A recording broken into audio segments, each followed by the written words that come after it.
Hi, I'm Marcus with the IndieMusicLab.com. So today let's talk about vocal doubles, and more specifically, let's talk about a couple cool things you can start doing today to make your doubles sound better, sound more interesting, and just sit in your mix better. So be sure to follow these tips, give them a try at home, and I really hope that these will help you out. All right, let's do this. Here are the 3 vocal doubling hacks you need to know about. Vocal hack number 1 is cover your face when recording your doubles. So I'm going to illustrate this by using a track. This is a remake of the song Mr. Brightside by The Killers.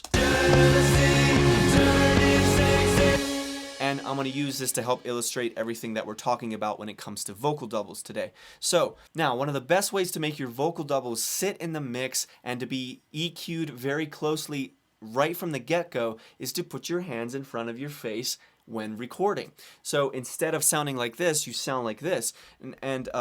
So here I have 4 doubles. So this is kind of like a gang vocal that is singing the exact same thing as the lead vocal is. So let me solo these. Into the sea, swimming through sacred lullabies, choking. So as you can hear there's a lot of that high end that is rolled off. There's none of that really high frequencies popping through. It's very warm and mellowed out, and a big reason why is just doing this. Now obviously you can grab an EQ and just filter it out like this,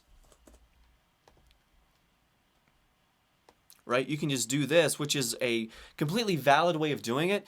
I just like the workflow better, and I think there's a certain sound about it that really works well for certain songs. Now this doesn't always work, so don't do this on all your doubles. But do this on the doubles that you know you barely want to hear them, you just want to feel them. See, that's what happens here, because when you go from the pre-chorus to the chorus, listen how we just have the lead vocal here, right? Right? And now when the chorus hits, listen how the doubles just explode. You can absolutely hear them and feel them. You know they're there, but they're not up in your face with all those high frequencies. The lead vocal is still the main thing you hear, but you hear all the support coming from these doubles. So that's the big thing, is if you only want your double to support the lead vocal, putting your hands in front of your face when recording it can be a great way to do that, and to just have some natural, ready-made EQ right from the get-go when you record into your DAW. All right, hack number 2 is let the doubles breathe.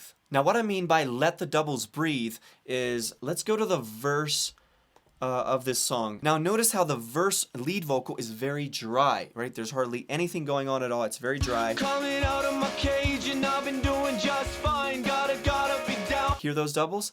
So you have these doubles coming in on certain short phrases where they pop in and out, and which is a great arrangement technique, by the way.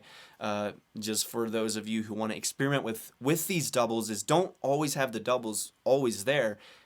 Just have certain phrases where you want to add some emphasis to the phrasing of the lyric, or the vocal rather. Now I don't think these doubles would sound as good if they also were completely dry like the lead, because they're not. Listen. Gotta be down. Hear the slap delay? So I sent both of these doubles to a slap delay that I have set up over here, and it's just a Valhalla delay, very straightforward slap delay going on there. But this is important because if we took that slap delay away, it would sound like this. Gotta be down because I was fine. Gotta be down because... The problem with that is it's not creating any new space. It's just there in the exact same space that the dry lead vocal already lives. But by adding in a little bit of space and dimension, you can do this with slap delays, you can do this with reverbs, you can do this with longer delays as well. Just try implementing something, some kind of spatial, oh my god. Just try implementing any kind of plugin that adds dimension and space to your doubles, especially if your lead vocal is dry, because it can really help give each of those elements their own space to live in. And adding some dimension to your doubles, again, it really helps them. It gives the feeling of they can breathe a little bit and they're not constrained or too tight or dry sounding.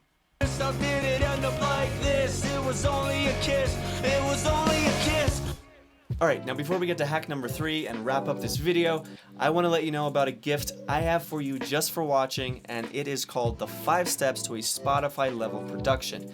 If you've ever wanted a plan and a system of from steps 1 through 5, this is how you take a song from start to finish, and this is what it looks like, then I highly recommend you download this. It's just a simple PDF. It's about 20 pages. It's very to the point. There's not a bunch of arbitrary stuff that you don't need. And the entire goal of this guide is to help you get to the place where you can produce music that would be a natural fit inside a curated Spotify playlist. That's what we're aiming for. That's what we're going after.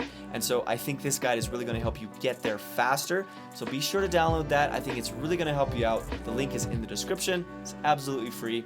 All right, let's get on to hack number 3. And finally, hack number 3 is make this EQ cut on your doubles. Now, this is a very simple hack, an extremely simple tip that I'm just going to show you real quick here.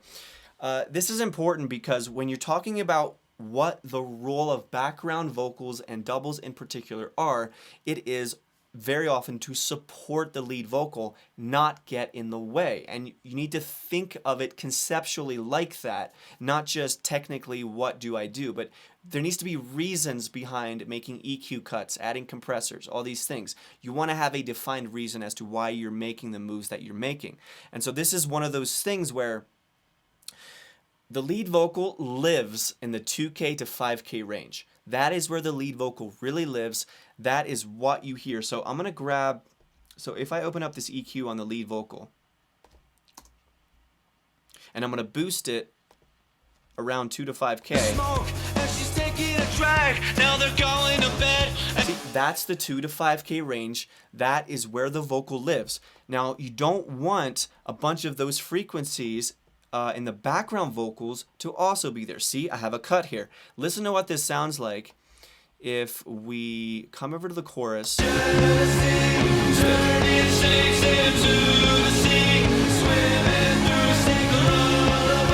As soon as you start to boost around 2 to 5K, or even just leave it as is, those doubles can very often, they're too bright. Most of the time, you don't want your doubles to be so bright. You want them to sit and support the lead vocal. So make a cut between 2K and 5K with just a standard EQ. I would say anywhere from 2 to 5 dB, something in that range, and that can really help the doubles to get out of the way and make sure that the lead vocal stays on top and has precedence.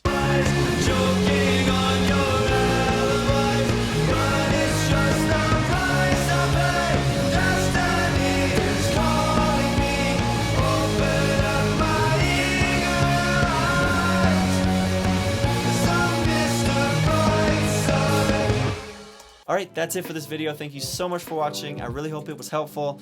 Again, if you want to learn more about music production and you want to get a plan for your next song, download the 5 Steps to a Spotify Level Production. Link in the description. Thank you so much for watching. I will see you in the next video. Have an amazing day. See ya.